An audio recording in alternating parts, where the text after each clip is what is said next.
तो मूवी शुरू होती है और हम देखते हैं न्यू ऑरलीन्स में एल्विन टी स्टम्प नाम की एक फेरी यूएस नेवी के सैकड़ों सेलर्स और उनकी फैमिली को सिटी में छोड़ने के लिए रवाना होती है।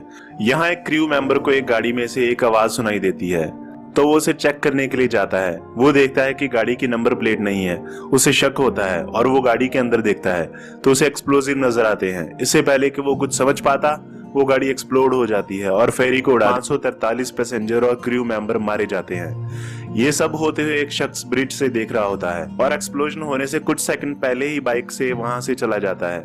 अब ये शख्स कौन था, ये हमें आगे मूवी में पता चलेगा। फिर इमरजेंसी सर्विसेज आती हैं और वहां सैकड़ों लाशें पड़ी होती हैं। तो ब्लास्ट की जांच पड़ताल करने को एटीएफ का स्पेशल एजेंट डगलस कार्लिन वहां आता है। वहां अपनी इन्वेस्टिगेशन के दौरान वो एफबीआई एजेंट पॉल से मिलता है और वो कुछ क्लूज पे डिस्कस करते हैं। फिर वो अपने ऑफिस आता है और अटैक की सीसीटीवी रिकॉर्डिंग्स देखता है। उसका असिस्टेंट केविन उसे बताता है कि किसी लड़की का उसके लिए फोन आया था जो उसके बारे में पूछ रही थी। फिर उसे एक डेड बॉडी के बारे में पता चलता है और ये भी कि ऑफिशियल्स को उसके बारे में एक्सप्लोजन से 1 घंटा पहले पता चल चुका था। तो वो सोच में पड़ जाता है क्योंकि उसकी लाश नदी के किनारे ब्लास्ट से काफी दूर मिली होती है।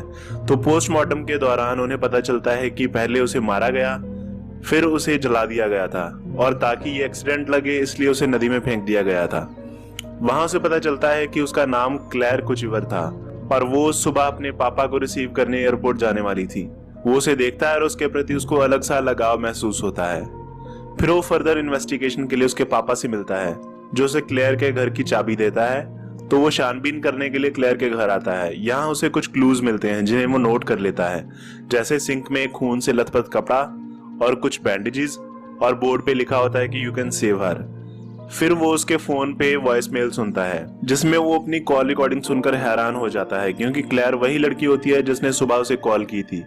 फिर वो एफबीआई ऑफिस जाता है और केस की पूरी रिपोर्ट उनके बॉस को देता है और क्लेयर की इस केस से संबंध होने की पुष्टि करता है। वहां वो अपने फ्रेंड लैरी की गाड़ी देखता है तो वो उसे बताते हैं कि ये गाड़ी फेरी के डॉक में से लाई गई है, जिसका मतलब ये होता है कि डग का फ्रेंड लैरी भी उस हादसे में मारा गया था। पॉल उसकी सूझबूझ से इम्प्रेस हो जाता है और उसे बताता है कि उसे एक नई इन्वेस्टिगेशन यूनिट का इंचार्ज बनाया गया है और फेरी डिजास्टर उनका फर्स्ट केस है, तो वो उसे भी अपनी टीम में शामिल करना चाहता है। फिर वो उसे अपने ऑफिस ले जाता है और वहां डॉक्टर अलेक्जेंडर डैनी से मिलाता है जो कि उस ऑपरेशन को लीड कर रहा होता है। वो वहां एक प्रोग्राम को यूज करके एक्सप्लोजन के 4 दिन पहले की वीडियो रिकॉर्डिंग देखते हैं। दरअसल जो प्रोग्राम को वो यूज करते हैं उसे स्नो वाइट कहा जाता है, जिसके तहत वो आज से ठीक 4 दिन 6 घंटे 3 मिनट और 45 सेकंड पहले की वीडियो देख सकते हैं। मतलब एक तरह से वो पास्ट देख सकते हैं। और इस प्रोग्राम की खास बात यह भी है कि वो उस वीडियो रिकॉर्डिंग को सैटेलाइट की मदद से किसी भी एंगल से देख सकते हैं। पर पॉल डग को बताता है कि इसकी कुछ खामियां भी हैं, जैसे वो पास्ट में किसी भी एंगल से सिर्फ एक बार ही देख सकते हैं और उसमें कोई फास्ट फॉरवर्डिंग या रिवाइंडिंग नहीं होती। पर हाँ, वो उसकी रिकॉर्डिंग जरूर रख सकते हैं। मतलब ये एक लाइव इवेंट को देखने जैसा होगा।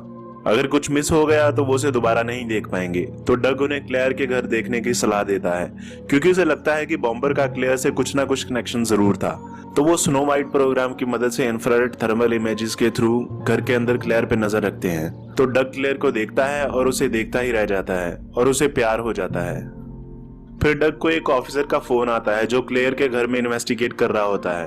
वो उसे बताता है कि तुम्हारी उंगलियों के निशान पूरे घर में फैले हुए हैं। पर डग जब उसके घर गया था तो उसने ग्लव्स पहने हुए थे, फिर उंगलियों के निशान कहां से आए, इस बात का पता हमें बाद में चलेगा। फिर वो क्लेयर का पीछा करते हैं और उन्हें पता चलता है कि उसने एक एसयूवी कार बेचने के लिए एडवर्टाइज किया होता है और उसे उस बॉम्बर की कॉल भी आती है जो कि गाड़ी को खरीदना चाहता था। तो वो उसका एड्रेस ले लेता है, पर अब एजेंट्स को उसकी लोकेशन मिल जाती है और वो उसे ट्रेस कर लेते हैं। यहाँ डग को कुछ शक होता है और वो स्क्रीन पे लेजर लाइट मारता है और पास्ट वाली क्लेयर एकदम से उसका रिस्पॉन्स देती है। तो उसे पता चलता है कि स्नो वाइट कोई वीडियो रिकॉर्डिंग नहीं है बल्कि ये एक टाइम विंडो है और इससे हम एक्चुअली में पास्ट देख सकते हैं और इनएनिमेट ऑब्जेक्ट्स पास्ट में भेज सकते हैं। तो उनमें इसको लेकर बहस छिड़ जाती है और डग उनसे कहता है कि क्या वो पास्ट में किसी इंसान को भेज सकते हैं जो कि बॉम्बर की लोकेशन बता दे।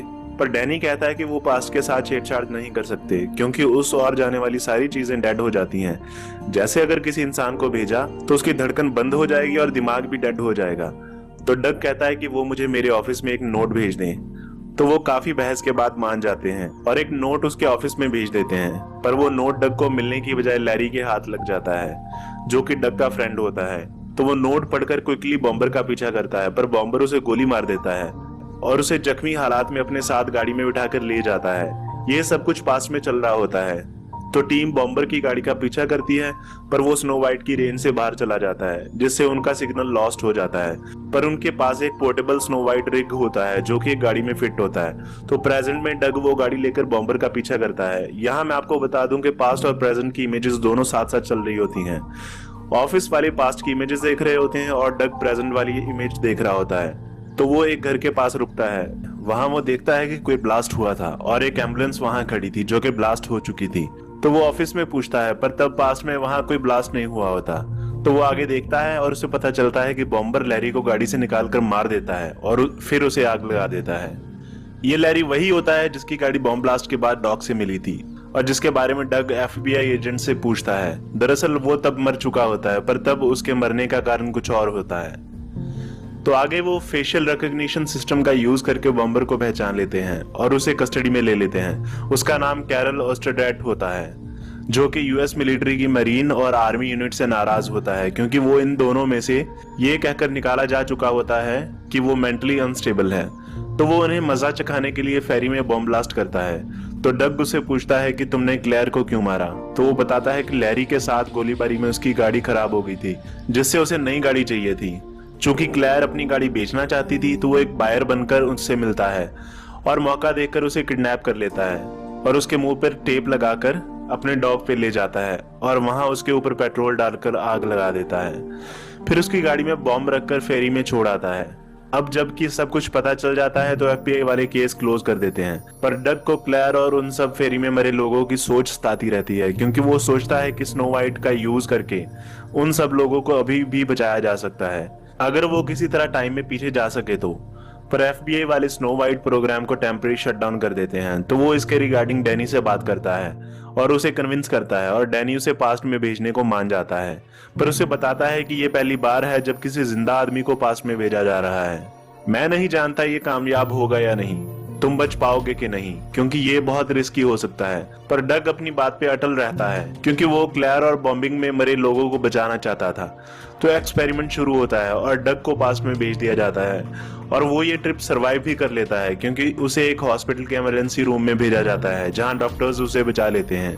फिर वो होश में आने के बाद एक एम्बुलेंस चुरा कर सीधा कैरोल के शैक पे बिल्कुल उसी टाइम पे पहुंच जाता है जब वो क्लेयर को मारने ही वाला होता है, पर डग उसे बचा लेता है। पर बॉम्बर बॉम्ब वाली गाड़ी लेकर वहां से भाग जाता है, पर जाने से पहले गैस को खुला छोड़ देता है जिससे वहां एक ब्लास्ट होता है। मैं यहाँ आपको बता दूं कि वही एम्बुलेंस होती है जो डग ने फ्यूचर में बॉम्बर के घर के बाहर देखी थी। यहाँ हमें पता चलता है कि दरअसल पास्ट में वो खुद ही होता है जो ये एम्बुलेंस वहां लेकर आया था। तो वो क्लेयर के मुंह से कपड़ा हटाता है और उसे बताता है कि वो एक फेडरल एजेंट है और उसे बॉम्ब ब्लास्ट की प्लानिंग के बारे में बताता है। पर इस सब में डग को गोली लग जाती है क्योंकि क्लेयर का घर रास्ते में ही पड़ता है, तो वो उसके घर आकर पट्टी करता है। और यहाँ हमें पता चलता है कि जितने भी क्लूज उसे फ्यूचर में क्लेयर के घर पे मिले थे वो सब डग के खुद के ही पास्ट के थे, जैसे पट्टियां और ब्लड वगैरह। और एक सीन में यहाँ जब एक ऑफिसर डग को फोन करके बताता है कि तुमने सारे घर में अपनी उंगलियों के निशान छोड़े हुए हैं, तो दरअसल वो निशान पास्ट में गए डग की उंगलियों के होते हैं जो वहां अपनी पट्टी करने आया होता है। खैर क्लेयर को उस पर शक होता है कि वो उसके बारे में इतना सब कुछ कैसे जानता है, तो डग उसे अपने बारे में बताता है और क्लेयर वेरीफाई करने के लिए उसके ऑफिस में फोन करती है, जो कि उसका असिस्टेंट केमिन उठाता है, जिसका बाद में फ्यूचर में डग ने फोन करके रिस्पॉन्स दिया था। तो प्रेजेंट वाली क्लेयर को डग पे यकीन हो जाता है। तो वो गाड़ी लेकर फेरी में बॉम्ब ब्लास्ट रोकने जाते हैं। डग फेरी के पास जाता है बॉम्ब को डिफ्यूज करने के लिए, पर बॉम्बर क्लेयर को पकड़ लेता है और उसके मुंह पे डक टेप लगाकर उसे भी बॉम्ब वाली गाड़ी में बिठा देता है। अब यहाँ डग और बॉम्बर में फाइट होती है जिसमें डग बॉम्बर को मार देता है। उसके बाद डग क्लेयर को छुड़ाने कार में जाता है, पर पुलिस वहां आ जाती है और उन्हें टेररिस्ट समझकर उन पे गोलियां चलाने लगती है। सबको बचाने के लिए डग और क्लेयर गाड़ी को नदी में फेंक देते हैं, जिससे गाड़ी डूबने लगती है। क्लेयर तो गाड़ी से निकल आती है, पर डग उसमें फंस जाता है और तभी बम ब्लास्ट हो जाता है और फ्यूचर वाला डग यहाँ मर जाता है।